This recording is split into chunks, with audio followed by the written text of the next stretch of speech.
Hello. మీ honey trailer మాత్రం చాలా goose bumps వచ్చేటట్టు ఉందండి. Thank you. Really nothing to flatter you.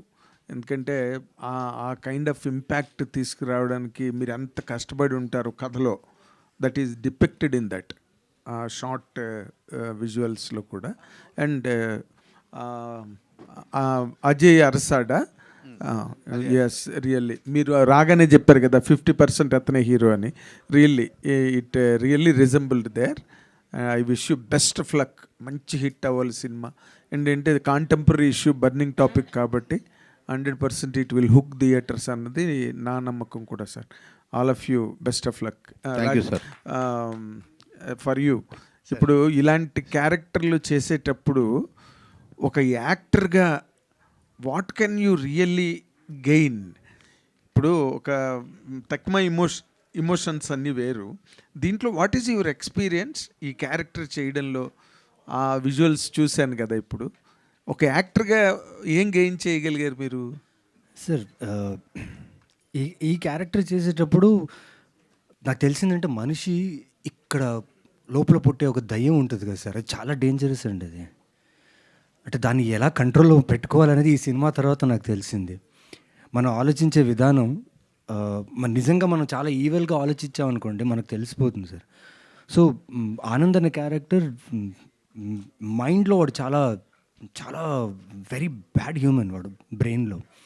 So అలాంటి మనిషి నేను ఎక్స్పీరియన్స్ అయ్యాను ఈ సినిమా చేసేటప్పుడు. యాజ్ నేను రియల్ లైఫ్లో I'm a very simple calm going person. But when I was performing I use to see his soul and I use to curse him. ఎవడరా నువ్వు, ఎందుకురా ఇలా ఉన్నావు, నువ్వు మనిషివేనా అని ఒక ద్వేషం పుట్టింది ఆ క్యారెక్టర్. సో అది ఎంజాయ్ చేశానంటే ఒకటి సార్, ఒకటి యాక్టర్గా దీన్ని ఎలా కంట్రోల్లో పెట్టుకోవాలనేది ఒక ఎంజాయ్ చేశానండి. Very nice. Thank you sir. Thank you. Divya Pillai, you have done a film of that kind previously. Mangalavaram. It's a different story. Of course, a different story. Yeah, this is. But basing on the psyche of the person. Yeah. That's what I'm trying to ask you. Yes, sir.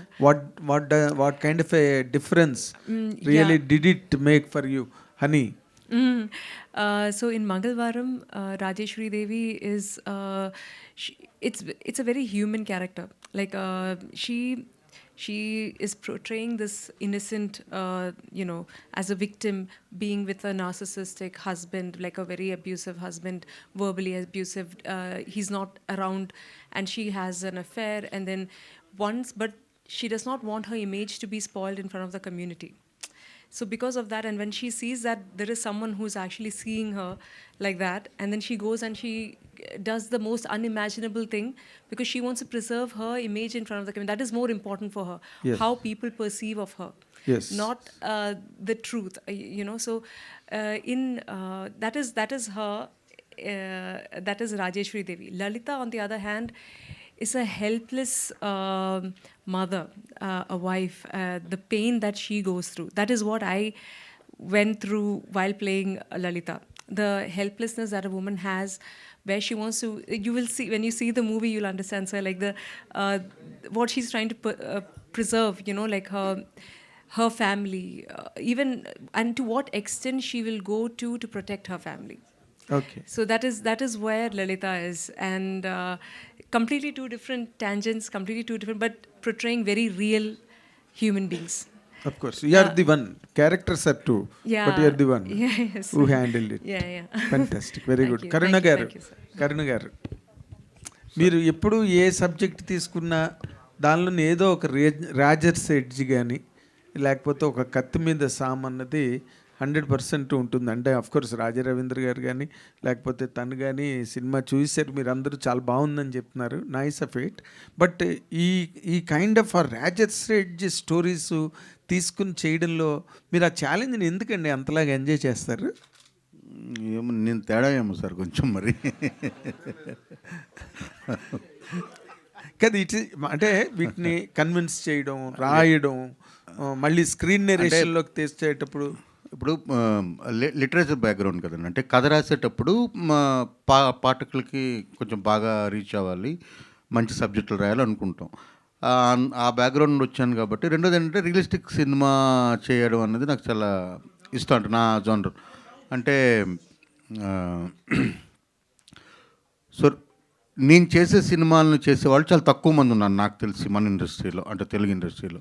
So నేను ఇందులో ఒక mark చేసుకోవచ్చు. తర్వాత అంటే rooted stories చెప్పొచ్చు, realistic stories చెప్పొచ్చు, రా stories చెప్పొచ్చు అన్నది నేను ఎంచుకున్న పంద. సో అలాంటి వచ్చినప్పుడు కొంచెం కత్తి మీద సామైనప్పటికీ end of the day product result వచ్చినప్పుడు ఇప్పుడు కరుణ కుమార్ అనగానే పలాస అనే ఒక చెప్తారు, శ్రీదేవి సోడా అదే మీ ఇంటి పేరే అయిపోయింది అనుకోండి. సో అలా ఉన్నప్పుడు అదే సాటిస్ఫాక్షన్, అది కిక్ అంతే. ఇంకా ఆ కిక్ గురించే చేస్తామేమో మరి. ఫెంటాస్టిక్. ఇప్పుడు ఇందులో మీరు చేసే కథలో మీరు ఇందాక చెప్పిన మాటలు 2-3 మాటల ద్వారా అంటే కొంతమంది ఒక section of people, though it is very less percentage or 5% or 10%, but వాళ్ళు ఎవరైనా ఐడెంటిఫై చేసుకుని ఇది ఏదైనా అదంటున్నారా? చేతబడినది అయితే ఏం లేదండి, అలాగే ఎక్కడ లేదు, చేతబడినది లేదు అసలు అలాంటివన్నీ అసలు ఏమీ లేవు. ఓకే, మ్యాన్ మేడ్ గాడ్ కానీ మ్యాన్ మేడ్ ఈవిల్ కానీ అసలు ఏది లేదు నా వరకు. That's what my philosophy. Very good. అలా అంతా ఏం లేదు. శక్తి మనకు తెలియంది ఏదైనా ఉండొచ్చు తప్ప మనిషి సృష్టించింది ఏది లేదు. ఇది మా ఆవిడ పెట్టింది, ఇది వదిలేండి. ఇది హోమ్ మినిస్టర్ కంటే పెద్దది ఏం కాదు, అది వదిలేసింది, అది మనకు తెలియదు. మీరు చెప్పారు కదా అంతే అంతే అంతే. లాస్ట్లో ఏం చేయమంటారు, ఏం చేయమంటారు చెప్పండి. అంతే. Anyhow all the very best. Raja Ravindra garu, మీరు అటు టీవీ సీరియల్స్ కానీ లేకపోతే సినిమాల్లో కానీ పెద్ద హీరోలు అందరితోనే ఎన్నో రకాల క్యారెక్టర్లు చేసి ఉన్నారు ఇన్నాళ్ళ ట్రావెల్లో. ఇలాంటి క్యారెక్టర్ మాత్రం నేను చేయలేదని ఇందాక మీరు అన్నారు. ఏంటి అంత కిక్ ఏమి ఇచ్చింది సార్ క్యారెక్టర్లో మీకు? అంటే పాపం ఏం తెలియని అమ్మాయికుడిని ఈ రొంపులోకి లాగటం అంటే అంత ఈజీ కాదు కదా. అది నాతో చేయించారు డైరెక్టర్ గారు. ఏమీ తెలియని అమాయకుడిని ఈ రొంపులోకి లాగడం అంత ఈజీ కాదు కదా అన్నారు. మీరు అమాయకుడా? కాదు, నవీన్ చంద్ర. నవీన్ చంద్ర, నేను I'm talking about your character. అవును, నేను ఆయన ఇన్ఫ్లుయెన్స్ చేసి లాగటం అన్నది నా టాలెంట్ కదా, అదే ఈ సినిమాలో చూపించాను అంటున్నా. మారులెస్ Thank you. మారులెస్. అండ్ అంటే ఎవరైనా మీ అందరూ కూడా చాలా కాన్ఫిడెంట్గా పరమ దుర్మార్గంగా కనిపిస్తున్నారు. సినిమా హిట్ అన్న కాన్ఫిడెన్స్ మీలో ఉంది. And all the very best. God bless you with a great success. Thank you. Thank you. Love you Nagendra Kumar గారు. నవీన్ గారు, నవీన్ గారు సార్, అందాల రాక్షస్ నుంచి ఈ హనీ వరకు కూడా ప్రయాణం చూస్తే ఆర్టిస్ట్గా ఎప్పుడూ ఒక స్కేల్ పెంచుతూనే వెళ్తున్నారు. అంటే కొన్ని క్యారెక్టర్స్ కనెక్ట్ అవ్వకపోయినా నవీన్ చంద్ర బాగా చేయలేదు అనేది ఇప్పటివరకు లేదు. కొన్ని కనెక్ట్ అవుతాయి, కొన్ని కనెక్ట్ అవ్వవు. ఒక స్కేల్లో పెట్టాలంటే హనీ మిమ్మల్ని ఆర్టిస్ట్గా ఎంత పుష్ చేసింది? మీ కెరియర్లో హనీ ప్లేస్ ఎక్కడ ఉంటుంది? సార్, చేసిన ఫిల్మోగ్రఫీలో కొన్ని సినిమాలు గుర్తున్నాయి, కొన్ని సినిమాలు గుర్తుండవు. బట్ నా అదృష్టం ఏంటంటే నేను ఏ సినిమాలు చేసినా ఆ సినిమా తాలూకు క్యారెక్టర్ చాలామందికి గుర్తుండిపోయింది. సో అది నేను అదృష్టంగా భావిస్తాను ఫస్ట్ థింగ్. అండ్ సార్, ప్రతి సినిమాకి ఒక్కొక్క కొత్త డైరెక్టర్, కొత్త టెక్నీషియన్స్ అండ్ టీమ్ మీట్ అవుతూనే ఉంటాం. వాళ్ళిచ్చిన ప్రెజెంటేషన్ ఉంటుంది కదండి, that really excites me. Because like మా సినిమాటోగ్రాఫర్ ఉన్నారు, నవీన్ గారిని ఏదో అంటే ఇప్పుడు దాకా పాత సినిమాలో చూపించలే, ఇంకో సినిమాలో ఉండకూడదు, చూపించకూడదు అని ఆయన థాట్. ఈయన బాగా చేస్తాడు, ఈయన దగ్గర నుంచి ఇంకోటి ఏదైనా తీసుకుందాం. That really push me. అంటే and one of my best characters sir ఇది. అంటే ఈ స్టిల్ చూసి ఆ ప్రమోషన్ కోసమో లేకపోతే ఆ అటెన్షన్ కోసం ఈ పోస్టర్ అండ్ ఫిలింలో కూడా ఈ షార్ట్ ఉంది. కాకపోతే నేను చేసిన క్యారెక్టర్లో కొన్ని నువాన్సెస్ నేను ఇప్పుడు దాకా I think month of Madhu తర్వాత this is one of the most nuanced character నాది.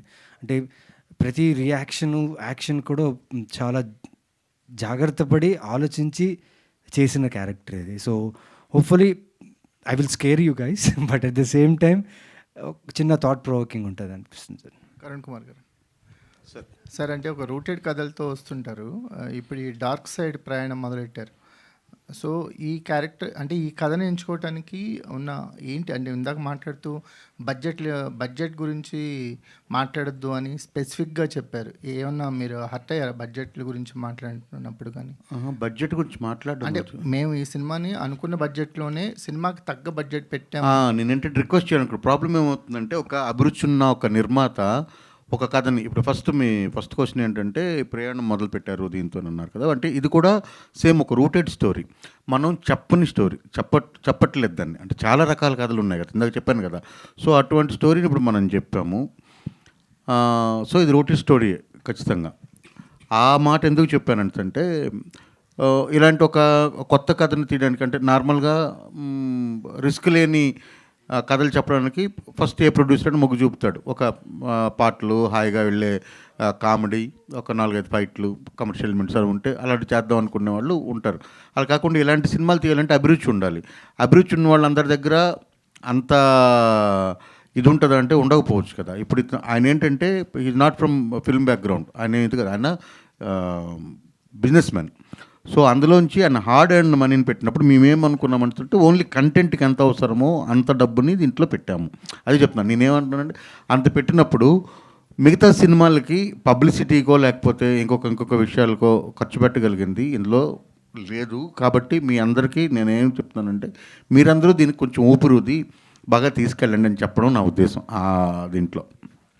మీరు అంటే లిటరేచర్ నుంచి తీసుకునే కథలు అంటే శ్రీదేవి సోడా సెంటర్ కావచ్చు, మిగతా అన్నీ కూడా అంటే కాన్షియస్గా ఇలా వెళ్తున్నారా? అంటే లిటరేచర్ నుంచి పిక్ చేయటం స్టోరీస్ అని అంటే మనకి సినిమాకి లిటరేచర్కి 80s ఎండింగ్లో బంధం తెగిపోయిందండి. అంతకుముందు మనం తీసిన గొప్ప సినిమాలన్నీ కూడా లిటరేచర్ బ్యాక్గ్రౌండ్ నవల్స్ నుండి తీసుకున్న సినిమాలు అవే ఉన్నాయి.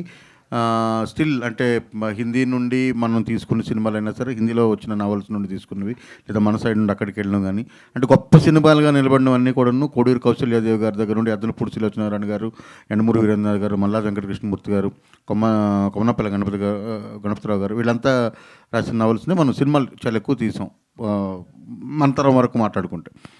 సో మళ్ళీ లిటరేచర్ నుండి ఎందుకు తీసుకుంటానంటే లిటరేచర్లోంచి వచ్చిన కథలకి ఆ గాఢత ఉంటుందండి. ఆ గాఢతని నేను నా సినిమాల్లో చూపిద్దామని నా తాపత్రయం అంతే.